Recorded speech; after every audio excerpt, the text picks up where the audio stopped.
एक तुम ही तो हो जिसने मेरी सीता को रुष्ट होने का कभी कोई कारण नहीं दिया। इसलिए वो तो मात्र तुम्हारे बुलावे पर ही आ सकती थी और वो आई भी। इसलिए मैं एक बार पुनः तुम्हारा धन्यवाद करता हूं।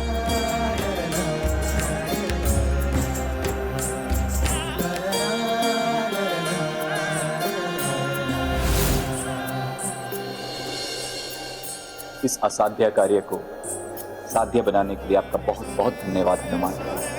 मैं भला धन्यवाद का पात्र कहां? मैंने कहां कुछ किया है? हनुमान,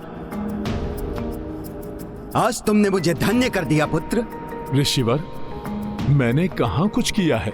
ये सारा भोजन तो माता ने अकेले ही बनाया है। हनुमान, अपने तप से उठने के पश्चात, वर्षों के व्रत के पश्चात मात्र एक ही इच्छा थी मेरे मन में, पुत्री सीता के हाथों बने भोजन को प्राप्त करना।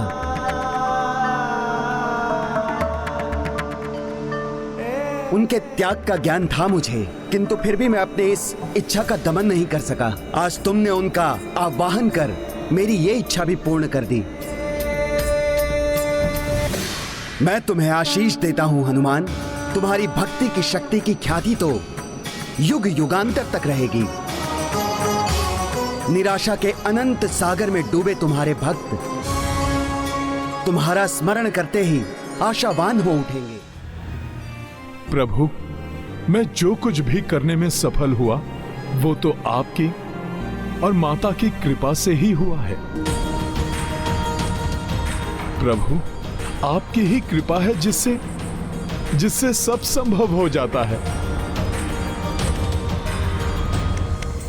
जैसी विनम्रता प्रभु की है, वैसी ही भक्त की भी। आप दोनों धन्य हैं। कार्य स्वयं करते हैं, किंतु उसका श्रेय सदैव दूसरों को देते हैं।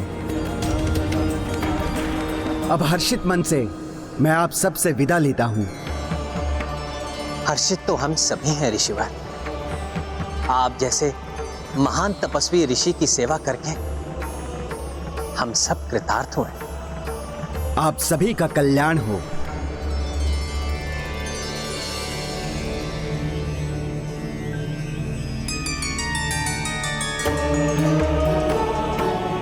अब आगे का मार्ग मैं स्वयं तय करूंगा। आप सभी लौट जाइए। कल्याण हो।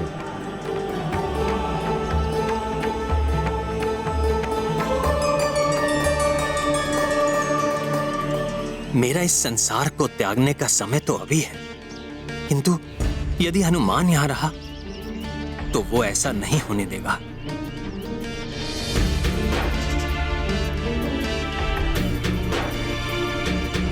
हनुमान, ऋषिवर इतनी लंबी तपस्या के बाद लौट कर आए थे, किंतु अब वो। प्रभु, मैं समझ गया। मैं स्वयं अपने हथेली पर बिठाकर उनके आश्रम तक छोड़ आऊंगा। प्रणाम प्रभु।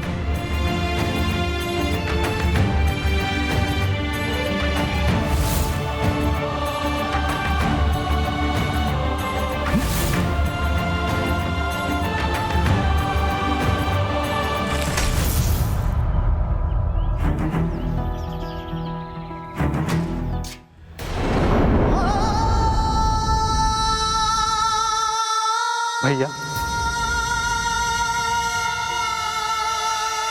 ऋषिवर का सत्कार तो पूर्ण हुआ। अब मैं अपने दंड के लिए प्रस्तुत हूं।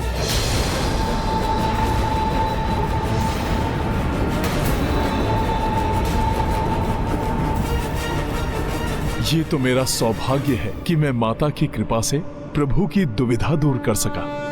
अपने वचन से बंधा हुआ हूं मैं लक्ष्मण, इसलिए मुझे तुम्हें मृत्यु दंड देना ही होगा।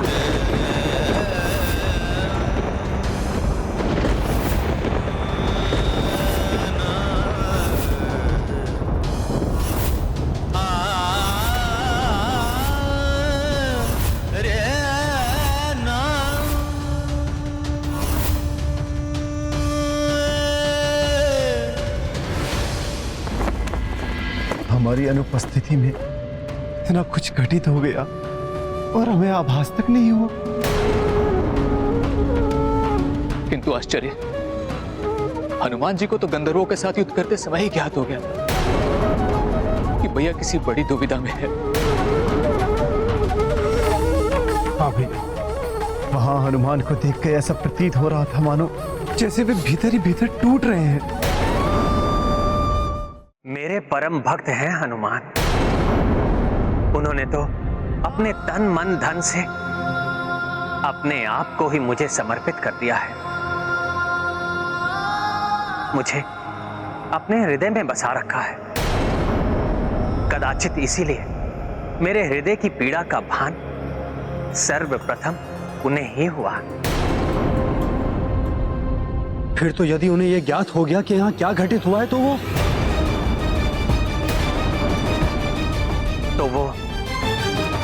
मेरे भूमि लोक को त्यागने के पूर्व ही दुख से बिखर जाएंगे। इसीलिए हम ये बात अभी हनुमान के समक्ष नहीं कर सकते।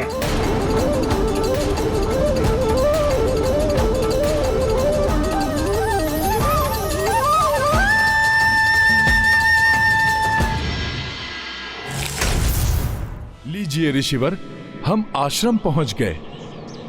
आप धन्य हैं हनुमान। आपके प्रभु के प्रति आपकी भक्ति देखकर मैं अत्यंत आनंदित हूं, प्रभावित हूं।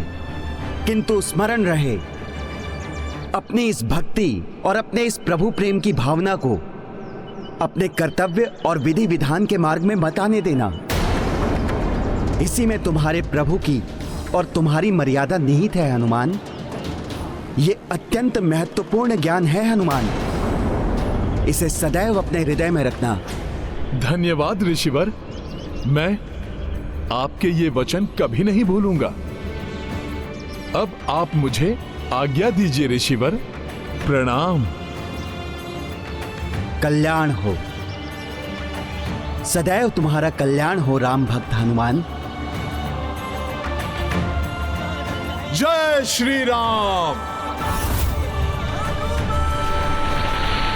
ऋषिवर ने अचानक मेरी भक्ति, मेरी प्रभु प्रेम की भावना को मेरे कर्तव्य पालन से क्यों जोड़ दिया, जैसे वो एक दूसरे के विरुद्ध आने वाले हों। कारण जो भी हो, ऋषिवर द्वारा दिया ज्ञान सादर स्वीकार करना ही मेरा धर्म है। हाँ, यदि हनुमान को तनिक भी आभास हुआ तो वो मुझे लक्ष्मण को दंडित कर मुझे उसके साथ भूलोक से प्रस्थान कभी नहीं करने देगा। हनुमान ही नहीं भैया, ये तो हम भी नहीं करने देंगे आपको। हमें पीछे छोड़कर आपको हम कहीं नहीं जाने देंगे भैया।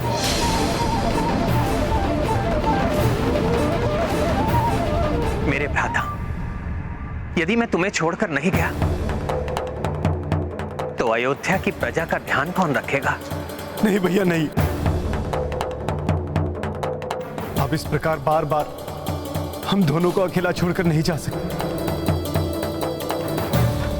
आपके वनवास के समय आपने जो हमारे साथ किया, हम वो पुनः होने नहीं दे सकते।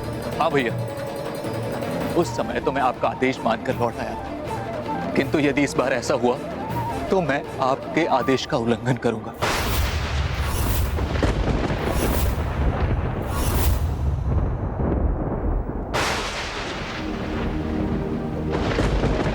ये है रामायण,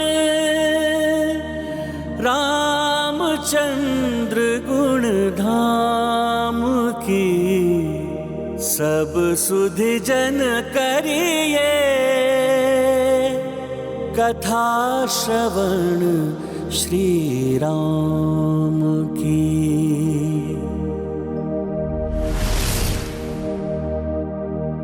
गुरुजनों के प्रत्येक कथन के पीछे कोई ना कोई उद्देश्य अवश्य छिपा होता है। आवश्यकता है उसे समझने की।